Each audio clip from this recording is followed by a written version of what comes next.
Hola, bienvenidos a esta nueva inmersión profunda. Hoy vamos a analizar unos apuntes técnicos muy interesantes de Julián del Río Echeverry. Nos metemos de lleno con el diseño de muros estructurales especiales, pero según la última normativa, la ACI 318-19. Exacto. La idea es destilar lo esencial de este código, sobre todo pensando en el diseño sísmico, ¿no?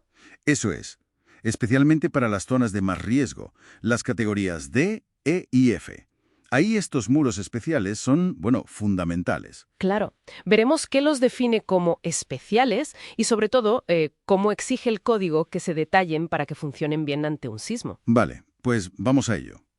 El ACI 318-19 clasifica los muros, dice cuándo necesitas estos especiales, pero leyendo las notas, hay algo que llama la atención enseguida.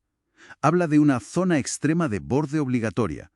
¿Qué es esto exactamente? Es nuevo. Pues sí, es uno de los puntos clave, diría yo. Viene en la sección 18.10.2.4.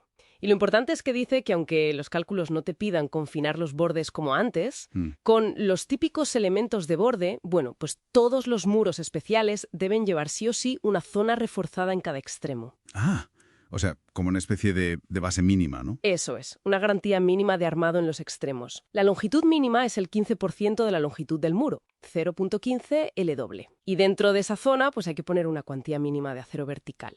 Se calcula, bueno, con una fórmula que depende de la resistencia del hormigón, de la FC, y del acero, la FI. Vale. 0.15 L doble con un acero mínimo. Entiendo que la idea es controlar mejor las fisuras ahí, ¿verdad? Exacto. Mejorar la distribución de fisuras y asegurar una capacidad mínima en esa zona tan crítica. Muy interesante. Y lleva confinamiento extra. Estribos cerrados como los elementos de borde tradicionales. Ahí está el detalle. Depende. Si pones mucho acero vertical en esa zona del 15%, o sea, si la cuantía supera un límite, que la norma fija en relación a la inversa de la IFI, del acero, entonces sí. Si superas ese umbral, tienes que añadir estribos de confinamiento. Ajá. Y la norma, la 18.10.6.5, te dice cómo ponerlos. La separación, pues. La menor entre 8 diámetros de la barra principal o unos 20 centímetros, lo típico. Entendido. O sea, que es como un sistema en dos fases. Primero, ese refuerzo base obligatorio del 15%. Y segundo, si ese refuerzo es muy denso, entonces añades confinamiento. Justo. ¿Y cuándo entran en juego los elementos de borde confinados de toda la vida, los que calculamos por tensiones? Esos, los que define la sección 18.10.6.3, se requieren cuando la tensión de compresión que calculas en la fibra extrema del muro es ya bastante alta. El umbral es que supere el 20% de la resistencia del hormigón, el famoso 0.20 F'C. Si llegas ahí, entonces necesitas el paquete completo de confinamiento. El detallado más estricto, con más estribos, cuantías volumétricas. Eso es, para asegurar que el hormigón no falle por aplastamiento bajo esas compresiones tan altas. Y ojo, un detalle importante. Si necesitas esos elementos de borde, la norma te dice que tienes que extenderlos a lo largo del muro hasta que la tensión baje del 15% de F'C. Ah, vale. O sea, esa franja donde la tensión está entre el 15% y el 20% también tiene que llevar el detallado completo del elemento de borde. No puedes parar en seco al bajar del 20%. Entendido, entendido. Muy claro. Hay como unos umbrales de tensión que van activando más y más requisitos de confinamiento en los bordes. Cambiando un poco de tercio, en el cuerpo del muro. ¿Cuándo pide el código poner 2 capas de armadura? Siempre. No siempre. La sección 18.10.2.2 lo deja claro. Son básicamente dos situaciones. ¿Sí? Si el cortante último que actúa en el muro, el UU, es muy alto, hay un límite que depende de la raíz cuadrada de F'C. Vale, si el esfuerzo cortante es grande. Exacto. O 2, si el muro es esbelto. Es decir, si es mucho más alto que largo. La relación altura-longitud, HWL, mayor o igual a 2. En esos casos, con una sola malla en el centro no es suficiente. Necesitas 2 capas para controlar bien las fisuras y resistir las tensiones internas. Tiene lógica. Y ya que hablamos de cortante, para el diseño acortante, ¿alguna novedad importante en esta versión del ACI? Sí, este es fundamental. El cortante que usas para diseñar, que llaman B, no es directamente el que te da el análisis, el VR. Hay que amplificarlo. ¿Amplificarlo? ¿Cómo? Pues usando 2 factores que introduce la norma, en la 18.10.3.1.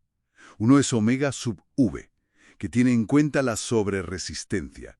O sea que la estructura puede aguantar más momento del que calculas y por tanto generar más cortante. Claro, por el endurecimiento del acero y demás. Eso.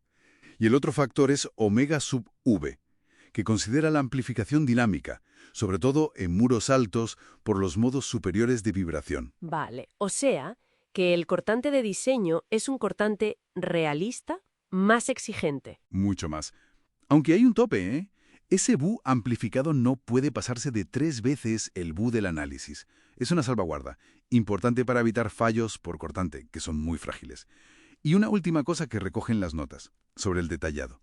Los empalmes. Uy, sí, crucial. La sección 18.10.2.3 es tajante. Prohibido empalmar las barras verticales principales justo en la base del muro. Donde se espera la plastificación, la rótula plástica. Exacto. Ahí no puedes tener empalmes. Y si necesitas empalmar más arriba, pero en zonas donde todavía podría haber algo de fluencia del acero, esos empalmes tienen que ser más largos de lo normal. Un 25% más largos que un empalme estándar, para asegurar una buena transferencia de esfuerzos. Perfecto. Pues creo que tenemos las claves principales de estas notas sobre ACI 318-19 para muros especiales. Hay que fijarse en esa zona de borde del 15%, que es obligatoria, ver si necesita o no confinamiento extra. Ajá. Luego, entender los umbrales de tensión, el 0.20 FC y el 0.15 FC, para saber si necesitamos los elementos de borde completos. Eso es. Comprobar si hacen falta 2 capas de armadura por cortante alto o esbeltez.